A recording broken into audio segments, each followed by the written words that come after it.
fa izay tamin'ny fokan-dranorana milatsaka amin'ny matetika ka maniry anana tsara ho an'ny olona hiasana azy dia mahazo fitahiana avy amin'Andriamanitra.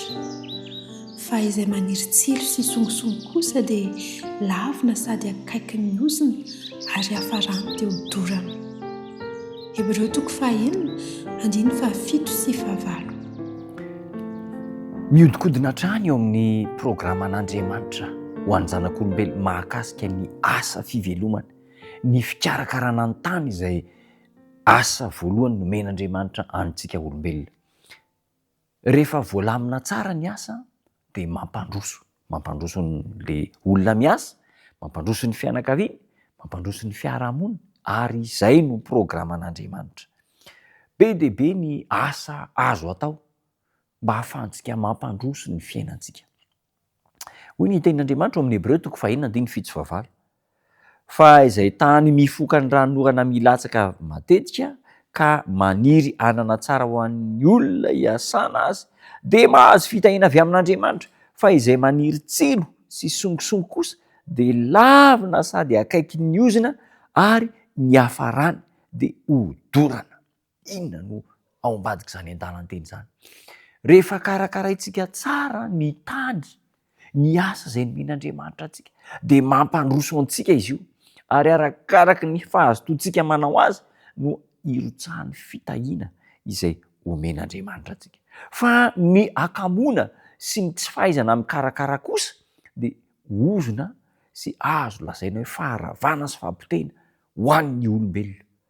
Inona ny tsoakevitra zany? Ilaintsika ny mikarakara ireo asa sy tany izay nomen'Andriamanitra antsika.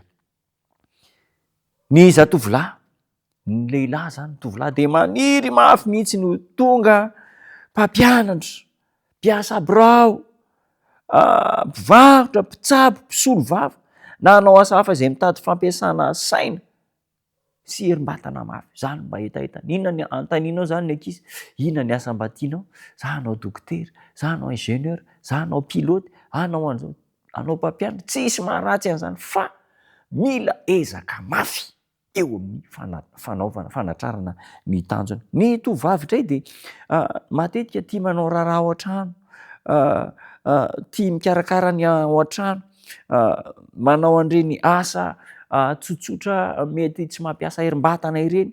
Izany no tian'ny vehivavy. Kanefa amin'izao fotoana izao dia be dia be tokoa ny vehivavy izay tena mitana toerana ambony eo amin'ny sehatra asa rehetra. Azon'ny olona rehetra atao izany asa izany. Efa miova moa ny tontolo misy antsika, koa dia mifameno ny lahy sy ny vavy. Fa ny tena zava-dehibe dia izao, manana zara asa atao ny tsirairay avy. Ahoana? Aiza no ianarana azy? Manomboka ao an-tokantrano, ampianarina ny ankizy hanasa vilia, ampianarina ny ankizy handamina ny trano, ampianarina ny ankizy hanadio hikarakara zavatra kely, mamafamafa tokotany, ampianarina ny ankizy ho tia mikarakara, manao asa. Fa amin'ny alalan'ireny asa ao an-tokantrano ireny no ahafahany hiatrika hitombo araky ny taona mifanesy, hiatrika ny asa izay miandry azy ao aoriana ao. Zava-dehibe zany. Tamin'ny andro taloha dia misy ny zara asa be dia be, ohatra hoe tany amin'ny sekolin'ny mpaminany, tao amin'ny baiboly zany, any amin'ny Mpanjaka faharoa 9 dia misy ny zanaky ny mpaminany ampianarina manao asa. Zao ny asanareo, mamaky kitay, mamaky hazo any n'ala any mba ahafahana manao trano itoerantsika. Nisy ihany koa ireo mpiasa sasantsasany tahaka ny Paoly ao amin'ny soratra masina, ny asany dia mpanao lay, tahaka ny Petera dia mpanjono, tahaka ny Jesosy Kristy dia ny asa niaraka tamin'ny dadany tao an-tokantrano, nandrafitra niaraka tamin'ny dadany.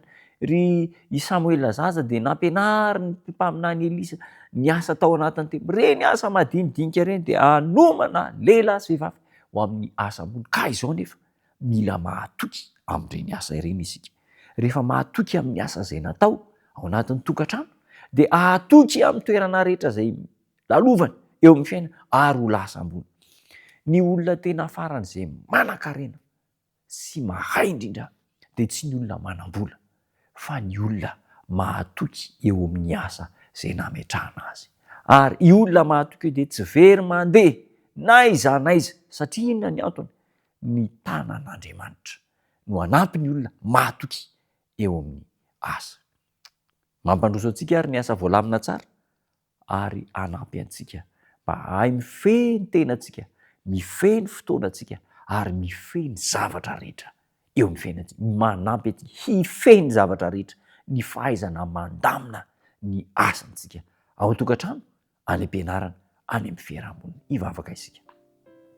Misaotranao izay Jesosy eo, mahavesa-danja ny hafatra, mampianatra anay ny fomba hitantanana ny vatanay, ny fotoananay, ny asanay, ny volanay, ny lesona izay nianaranay. Ampio izay omeo hery mba hay mandamina ka hiseho amin'ny alalan'izany fahaiza-mandamina izany ny voninahitra ao, ahatonga fitombona eo aminay tsirairay avy. Amin'ny anaranao Jesosy no anoinako ny vavaka. Amen.